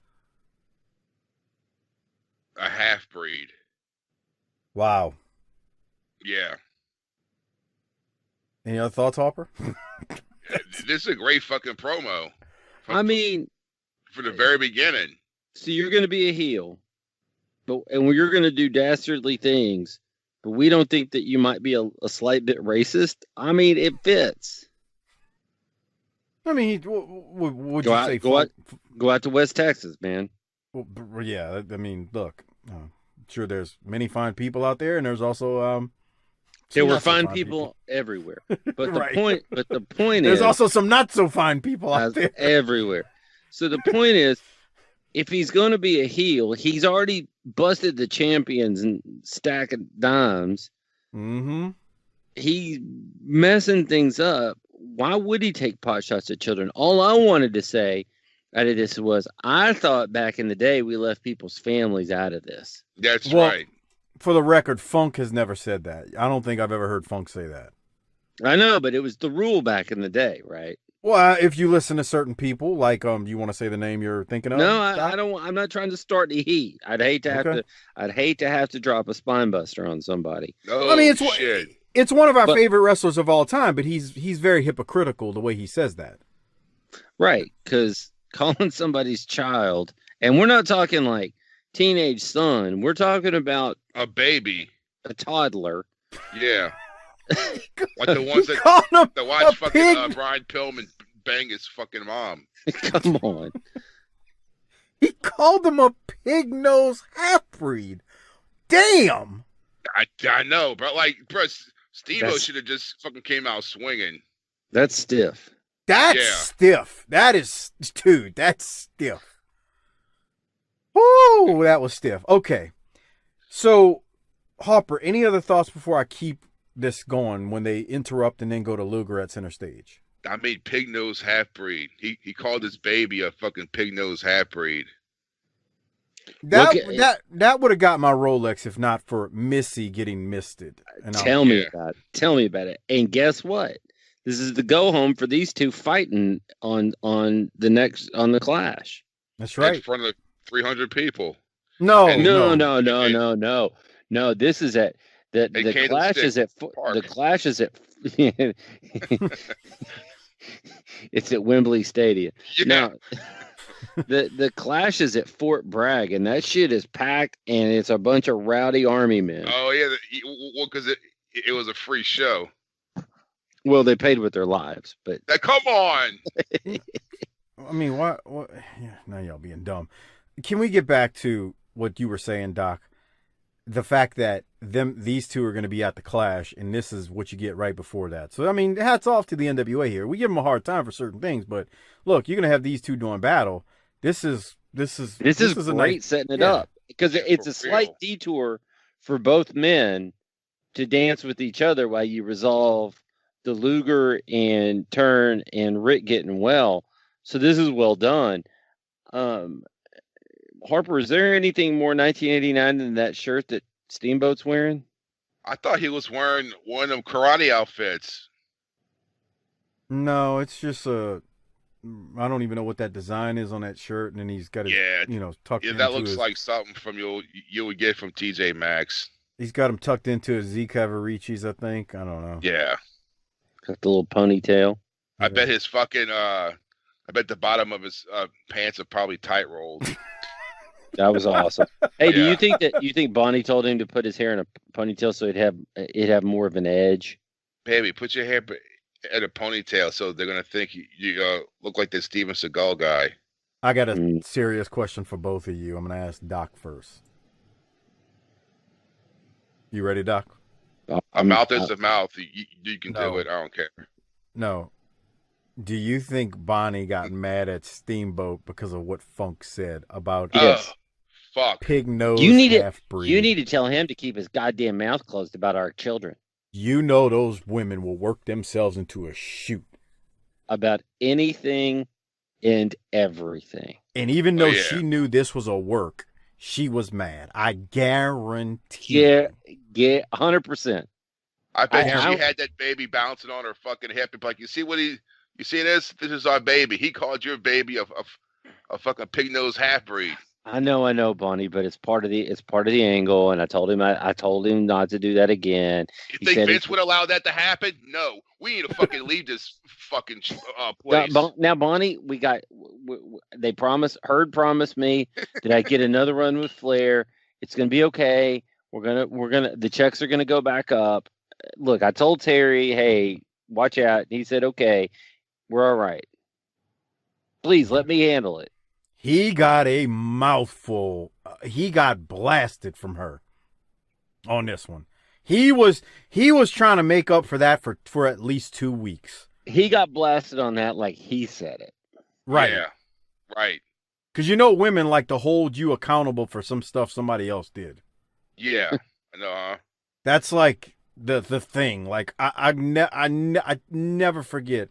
My mom did something before she died in 2012, and it made my wife mad. I mean, imagine that, a mother-in-law making their daughter-in-law mad, right? But anyway, my mom did something once, and I go, you're mad at me because of what another grown adult did. Well, you should, hold on. I can't stop another grown adult for doing something, okay? So, you know what you should have told him? Tighten up, Sasha. Simmer down, Toots. Go ahead. Yeah. You should have said, if you two bitches don't settle down, I'm going to throw you in the shed, and the first one to come out wins. All right. That's nice, Doc. Let's keep moving to the next segment of this. This was phenomenal. I do agree, as we've talked about it now for quite some time. So Luger is in his center stage, and they cut into it like it's live, and he's like, cut this, come to me. So let's go now to Luger at center stage. He's now got the U.S. title, as we talked about. He defeated Hayes for it on Worldwide. Here we go. Get behind the camera. I want a camera out here right now. Hey, we're live. Get the camera on. Get behind the camera. Cut that interview. We're on. We're live. We're not showing the interview. What's the problem? Get the camera where it belongs. Now, I've sat back there, Jim Ross, and I've sat back for a very long time. Now I've had it up down here with the politics, with the hierarchy, sitting back, wondering what's going on. I'll tell you what's going on. There is a clash of champions, correct? Right, Wednesday night. Exactly. And it's Lex Luger on the Clash of Champions. No, sir, you're not? No, he is not. Would you like to see Lex Luger wrestle with this championship belt on the Clash of Champions? I am the U.S. heavyweight champion. If you're going to call this a Clash of Champions, TBS, NWA, I don't care who's in charge, the champions should be on that show. You got a point. Now we're talking about #1 contenders. What is the #1 title in the NWA today? The World's Heavyweight Championship, no doubt. What is the #2 title in the NWA? The second most prestigious belt. Your championship's the #2 title. The U.S. Heavyweight Champions has always been recognized as the second most prestigious title. And why do I sit back there in my monitor and listen to a Terry Funk who should not be arguing about the top 10, but only the bottom 10? Who have you beat?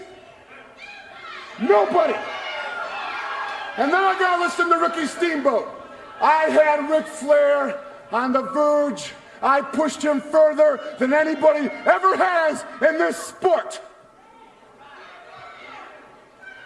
And Ric Flair made the statement, I pushed him past the limit, because he said, oh, I will never wrestle Lex Luger again. Wrong, Ric Flair. Now, Ricky Steamboat, you were to the mountaintop. But what you did was, you slid in the back door when I was on the verge of achieving what was mine. You've fallen off that mountaintop. You're no longer #1. What makes you think you're going to get in the top perch? We're talking big money. We're talking prestige. We are talking about the World Heavyweight title. And where is our brave champion? Our brave champion is off licking his wounds. I have heard hide nor hair of Ric Flair. Either wrestle or give up the belt, which makes the top 10 rankings all that more important.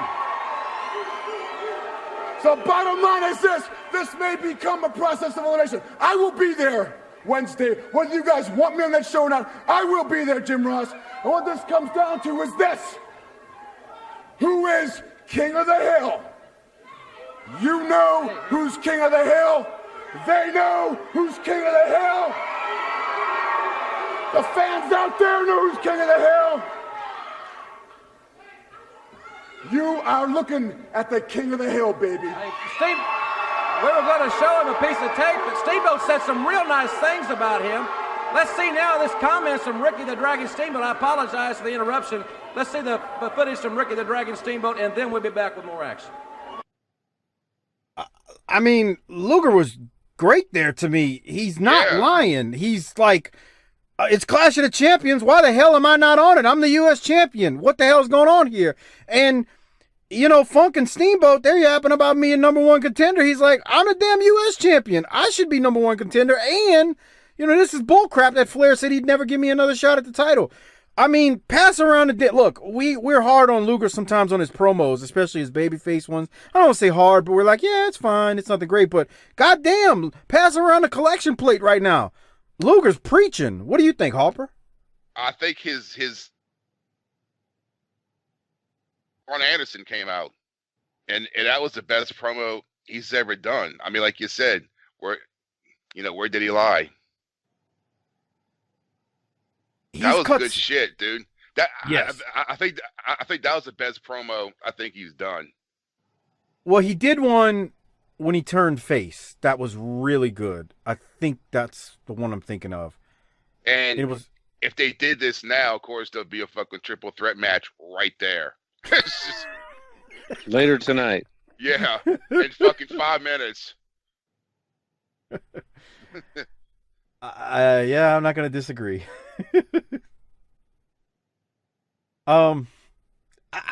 This is tremendous. Any other thoughts, Harper? That was just good shit, man. That was a great fucking promo. Doc, I got a feeling you're going to be in agreement. What do you think? I am in agreement. That was good. I mean, he told the truth. He brought up grievances. I mean, he's had a point for a long time that he kind of got shuffled out of the picture with Rick for no good reason, other than Rick just said, okay, I'm going to make this happen. And so he's had this boiling resentment, and it's enough is enough. And he's hot about it. And so the only thing that will continue to bother me forever about him, other than other things, is just his inability to bend that thumb so that it's always at a right angle to his index finger when he's cutting a promo. They're always parallel. It looked perpendicular, but yeah. It's just, it looks so unnatural. He looks stiff when he does that. But other than that, I mean, that's nitpicking. He cut a great promo there, and he cut off something else that's going on because he's what's important. Yeah, because he didn't have to rip his shirt off and start flexing, which is, I think, that's his crutch. And he just fucking shot a great fucking promo. He is a real American. You know, the crowd was into it. They're like, you want to see me at the Clash? And they go, yeah. They're like, fuck yeah, we do. Yeah. I want to see the ding-dongs. No. Luger just made some phenomenal points right there. There is nothing he said that wasn't true. Everything he said was on point, true. Like, there's not one, again, pass around the collection plate, because he's out I'm not there. going that far. Come on. He's preaching. Nah. Okay. Well, we'll keep going. They go then to Steamboat, who, I mean, I don't have anything from this, Doc. Did you? He doesn't really say anything. Let me look here. No. It's the follow-up after the interruption, and Steamboat, you know, he does say some nice things, and he says he's going to get Funk at the Clash. It's not bad. It's just, it's okay. He should have cut a shoot promo and was like, I didn't even know Terry Funk was in this fucking promotion. Oh, boy. They don't tell me shit around here. Well, he did have some heat with what was going on, but, you know, that's another, we won't get into that. Harper, any thoughts on Steamboat? No. Doc, Well, did yeah. you have anything? Did you have That anything shirt from does scream 1989. that Steamboat shirt? Oh yes, it did. Yeah. Doc, did you have anything from Sullivan? In the No, promo he cuts? it was kind of no. I didn't have anything there. Sullivan does say it's going to be him and Rotunda versus the Steiner brothers that he calls the Moron brothers coming up. So not this week, but yeah. Anyway, I didn't have nothing else from it. Harper, did you? No. So then we go to the next match. It is Dwayne Bruce and Mark Smith versus the Varsity Club, which is Sullivan and Rotunda. They again announce Rotunda as Captain Mike Rotunda. We've talked about that in the past. Varsity Club wins quickly, beat the hell out of these guys.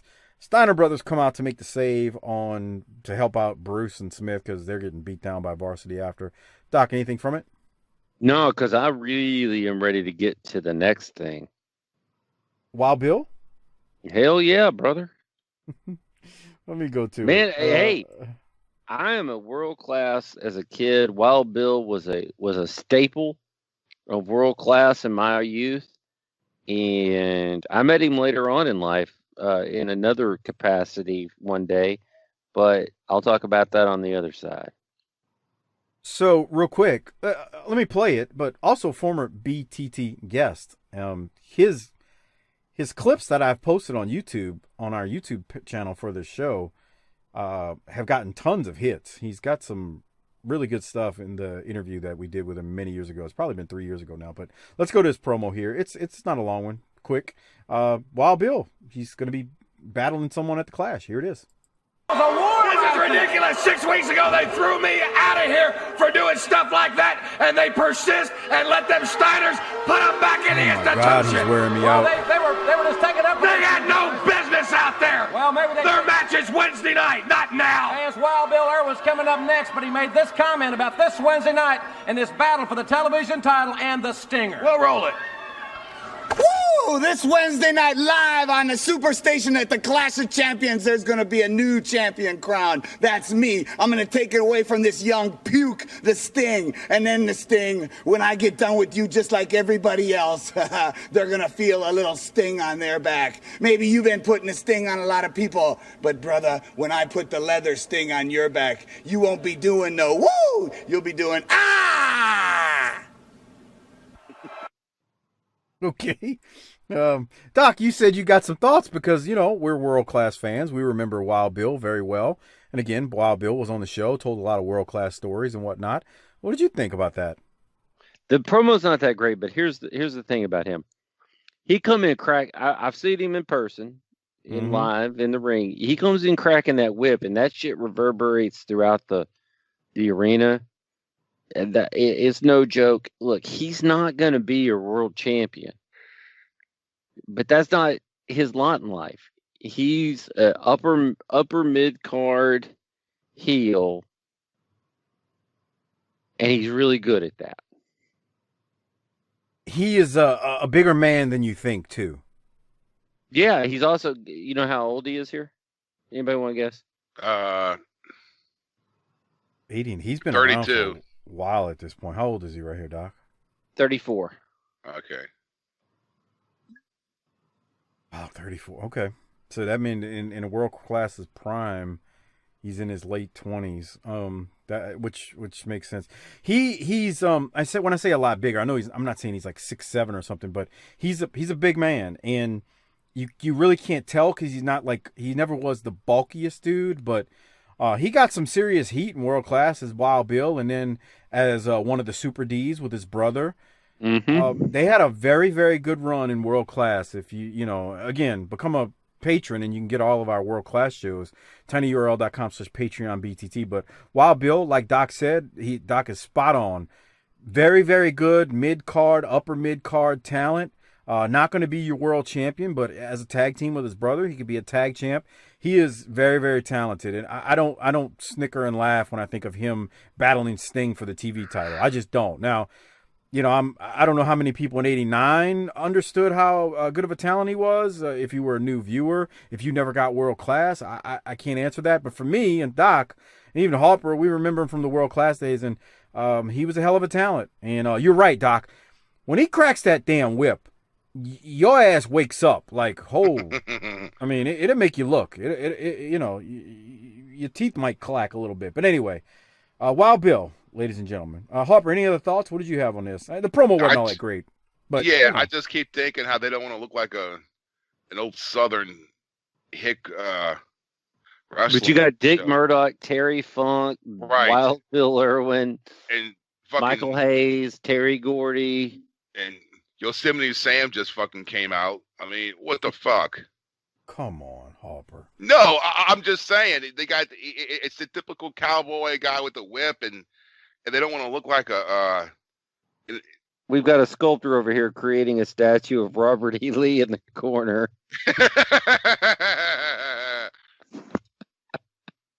Y'all are idiots. But we're national promotion.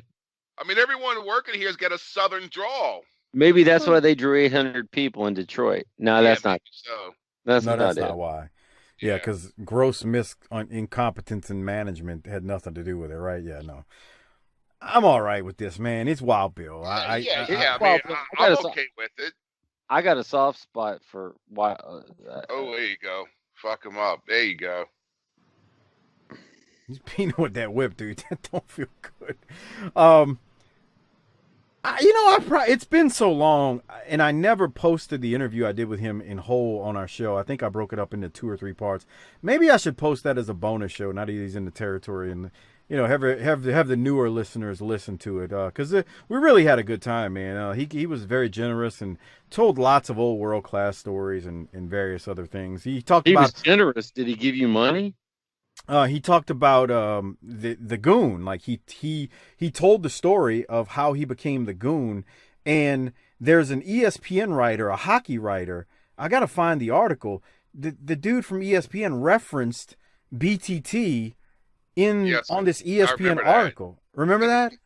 Yeah, the dude from ESPN referenced because they were writing about the Goon in this hockey article. So he referenced he literally said in a Booking the Territory interview with on Booking the Territory, Wild Bill Irwin, aka the Goon, talks about his origins, and they tell a story, and they even posted a link to it. So he's Wild Bill, man. That's because we're fucking over. That's right. We're fucking over like Rover, bro. Well, speaking of things that ain't freaking over here, we're gonna move along in our Wild Bill discussion, and we're gonna go to now. Harper, I've been telling you for the longest that you were going to see a Jack Victory, not in that stupid gimmick that he had with the flight outfit or overalls. Not overalls, but you know what I'm talking about, the single. Yeah, with the coveralls. Coverall. He's going to be a member of the New Zealand militia with Rip Morgan. So here it is, the New Zealand militia, Rip Morgan and Jack Victory versus the Dynamic Dudes. Jesus Christ. And I just want to say something here. So 3/4 of these guys have been tied to New Zealand. That's true, right? That's true. Johnny here's a country of 73 people that's 18,000 miles away, yet they're ruling our lives. I just don't understand. It's the sheep herders had the accent. They were from there, yada, yada, yada. Okay, that explains it. So why is he fucking New Zealand? Are you saying they should have put a different gimmick Kamala wasn't from Uganda, bruh. That's true. Yeah, too. but there was a story that he was. Jack Victory goes from Jack Victory, Secret Service guy. Okay, now he's from fucking New Zealand. I get it. I'm just trying to play devil's advocate, but I'm on your side. Fuck. Harper's. Oh, there it is. I wanted to stop. Okay, here we go. This will settle Harper down. Harper, what do you think of this young lady on TV? First off, my God, I had this note, so you're right there too. Don't need nothing but a good time. Oh yeah. Okay, I have to ask because we always do this. How can I resist? Doc, can we all agree she's of age, 18 or older? Oh, yeah. I think she might be 43. Exactly. Just being clear here. We're not making fun of an underage person. So, Doc, can you describe, I mean, this is your people. These are your kind. Can you describe the hairdo to the people who are listening and don't see the visual of this young lady? Or bleach bleach blonde, tons of hairspray, just came from the Trickster and Firehouse concert. Even I know what that is. She's cannot wait for wrestling. She cannot wait to get one of the wrestlers some plans made so that she can get outside and smoke. It's 89. Harper, what's she going to be? What car is she going to be rolling in? 89. Let's see. 89. Is she driving a Fiero?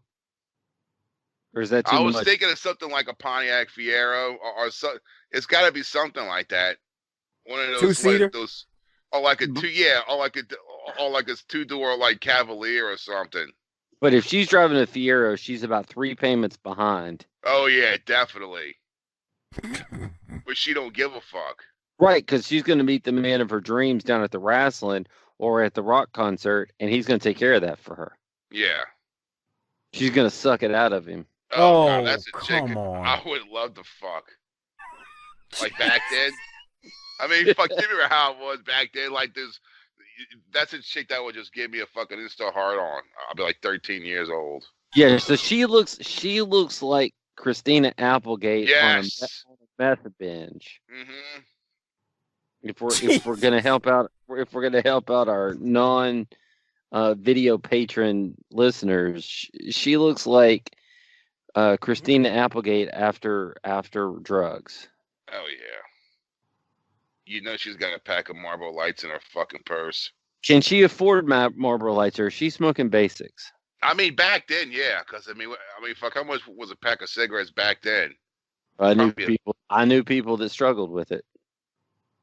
No, I mean 89. Really? No, that Harper's right. I mean, I can remember the grocery store I worked at.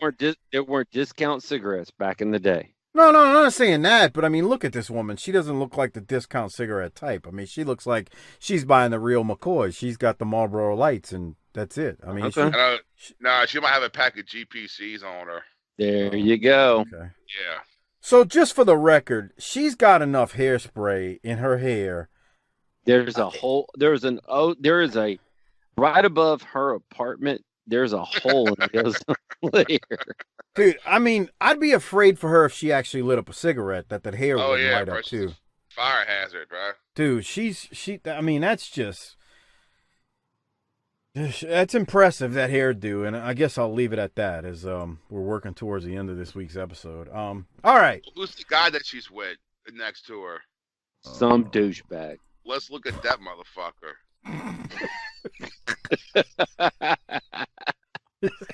You listen to this show. I'm going to pause it whenever it gets to it. Hold on. Yeah, it's like 41, 40 something. There we go. You God. barely see him. You barely see him. Hold on. I'll have to pause it right at the end of it. I missed that. He looks like the dude from Tiger King a little bit. No, he's too... he's too fat. Yeah. He's in suicidal tendencies. He's got Mike Muir. That was his name. Yeah. He's got a goatee, a hat. There's not a lot of people that's going to get that reference. Yeah, no. All I wanted was a Pepsi, and she wouldn't get it. Doc, that guy's got to have money to pull her in 1989. Yeah, or he's probably got a Camaro. Maybe he's Trickster. Maybe he manages Trickster. He's a chunky little dude, bro. Yeah. He's wearing a straight little hat like you would wear now. I know. He doesn't look like 1989. Right. That's what I'm saying. He looks like 10 pounds of shit in a 5-pound bag, but at least it looks like current. Yeah. All right. Let's Something's go back up here. They've doctored this. Time travelers. Let's start a conspiracy theory. Maybe he's a time traveler. I don't know. Okay. Keeping it moving. So the New Zealand militia versus Dynamic Dudes. They go for a few minutes. The dudes win it, but the New Zealand militia beat down the dudes after. The dudes, because of this match, they advanced to the semifinals of the NWA World Tag Title Tournament. Look, I'm not a big fan of the New Zealand militia, but I will say this: they are the wrong team won, and I'll leave it at that. I'm not a fan of the dudes, but I don't know, Doc. Any other thoughts? They've been better off to tag Rip Morgan with Shane Douglas. Just the dudes are just. It's God awful. Help me. Yeah. It's terrible. And here's my other thing, and this is my big question, and we'll continue this discussion ad nauseum for the Clash. But I need somebody. Riddle me this, motherfuckers. Why do we need a new Freebird? Are we trying to replace what? I was gonna say because I guess Gordy's gonna be, I won't answer that question. Yeah, just Gordy is perfectly fine with me. Yeah. Well, that's not good for long-term sustainability, I guess is what I'll say. I'll leave it at that. Neither one of these sons of bitches likes to hang out in the territory. They all got spoiled by that early 80s money in Dallas, and when it doesn't happen. Yeah, but wrong T-Boy, I got you. I think Rip Morgan is criminally underrated. Yes. Yeah, that's true, man. He's got a good look. All right, we'll keep moving as we're getting towards the end of this episode. We got the Samoan SWAT team versus Bucky Siegler and Randy Rose. Yes, Randy Rose is still here, making a salary. As you can imagine, not in a prominent role. I mean, God, he's fallen a lot considering where he was when he came in November. But anyway, yeah, really. The SST wins. They hit their opponents on the head with pineapples after. I didn't have any other thoughts. Doc, did you? No. A nice super kick right there. Harper, you? No. Yeah, that was a nice super kick. He walked right into it. Dude, he walked right into that. I mean, you got to give Bucky Siegler credit there, man. Look at that, man. He took a hell of a super kick. You'll see it again if you're on the video version. Again, you want the video versions, that's tinyurl.com/PatreonBTT. All right, keeping it moving. Cornette cuts a quick promo. It's a 60-second promo. All he's doing is trying to make people tune in for the Clash or go to the Clash. Well, not really go to the Clash Live, but tune in for it Wednesday night, June 14th. And that's basically all it was. Doc, would you agree? Yeah, but it's good to have him back. Yep. Harper, any other thoughts? No, I'm just glad, just glad someone's back here. Some kind of normalcy. We go then to let me go to this. I won't play it. I'll just skip to where it's at I want to get the visual for our patrons out there. We go to Teddy Long, who he's going to cut the last promo of the show. We got one more thing after it, but Teddy Long says he's going to unveil Norman the Lunatic at the Clash. And then he's got another surprise that he can't unveil right now. So stay tuned and sign up for our Patreon, tinyurl.com/PatreonBTT to see what happens with Norman at the Clash, or hear what happens at Norman at the Clash when we review it. So I've watched the Clash, and I will tell you, I have about a page more notes. I used to do an 8x11 page, 8.5 by 11.5 page of notes, front and back, for a Smoky Mountain show. I got more than that for this Clash. I'm ready, man. Any thoughts on scraps though here, Teddy Long? That's nice. Right. I wish we could do a side by side, because if we did a hair match with Teddy Long, he would look like Scraps. I mean, I need a DNA test. And I'm ready for the Clash, but I'm telling you, Norman is a bust. Dude, that is Scraps if I've ever seen him. And Teddy looks good to this day, so he even looks more like Scraps really looks like him even to this day. Yeah. What kind of car you think Teddy Long drives? Oh, Jesus. A Lincoln. What were those? Those Lincoln Mark IVs? Oh, all I know is that whatever make a car and model it is, he's got a pair of vice grips on the thing that rolls up and down the window. You racist son of a bitch. Asshole. You really are. God, you are terrible. What's wrong with that, Doc? Nothing. I mean, I've seen it. How racist can I be if I've been in a car that has one? Yeah. God, in a car like that, just out like in high school. Right. Tell you something, 1989, brother. pal. Look, brother, you hey. work what you can do when you got no hold money. on. Look at this right here. Watch Scott Steiner come out. He looks at his brother. He's like, hey, you gonna fuck this rat?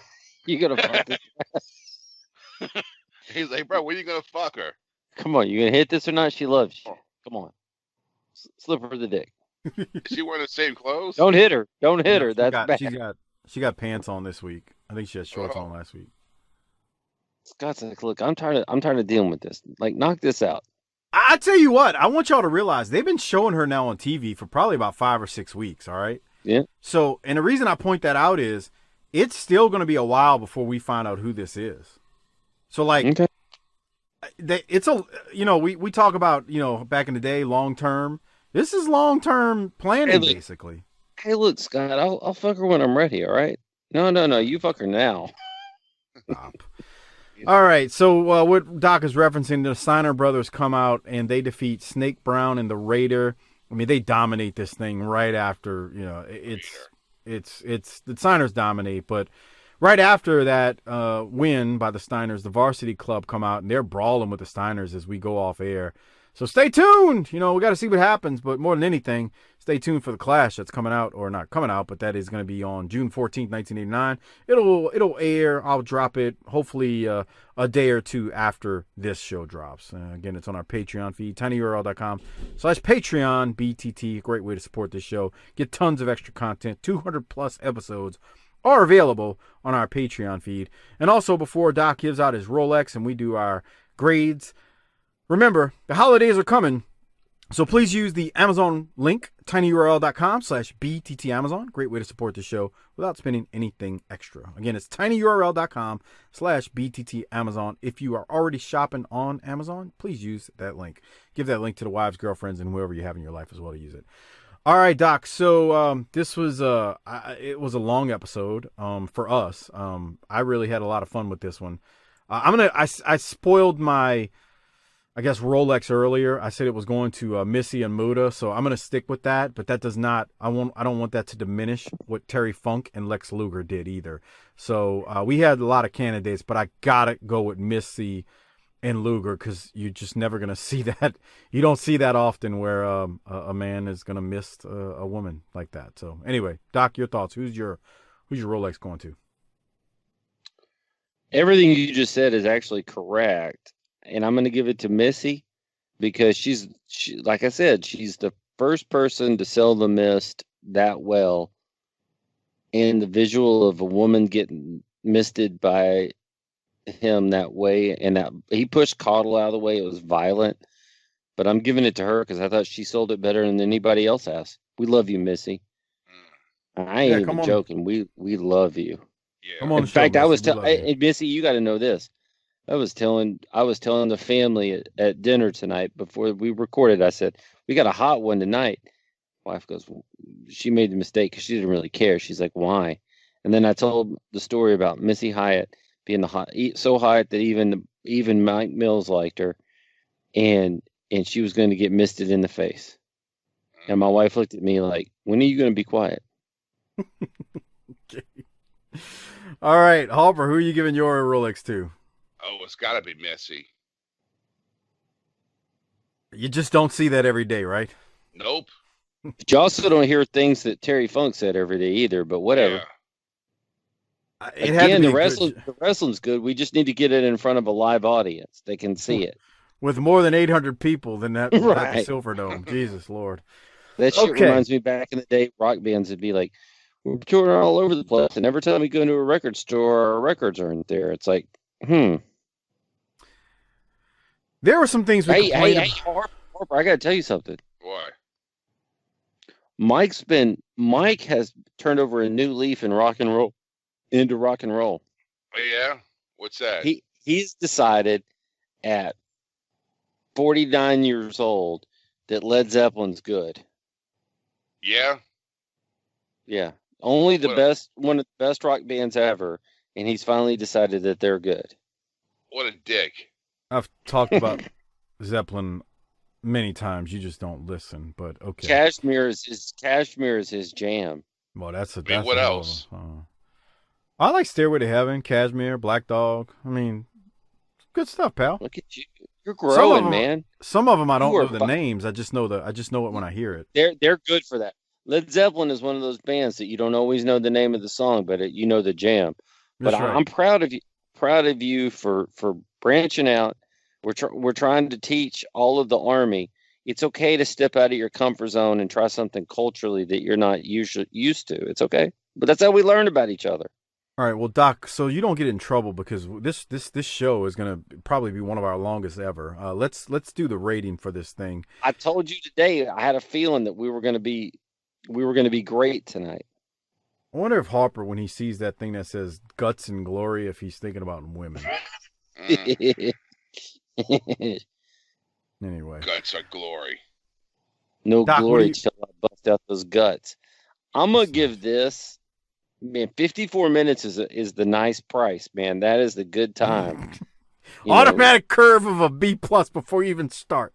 It is, but we also had, any show where you got 3 viable contenders and legitimate, anybody could win it. That tells you right there it's hot. Give me an A. Harper, what you giving it? I'll give it a B. Wow. What? What's wrong with you? A B+. Why you hate wrestling, dog? I don't.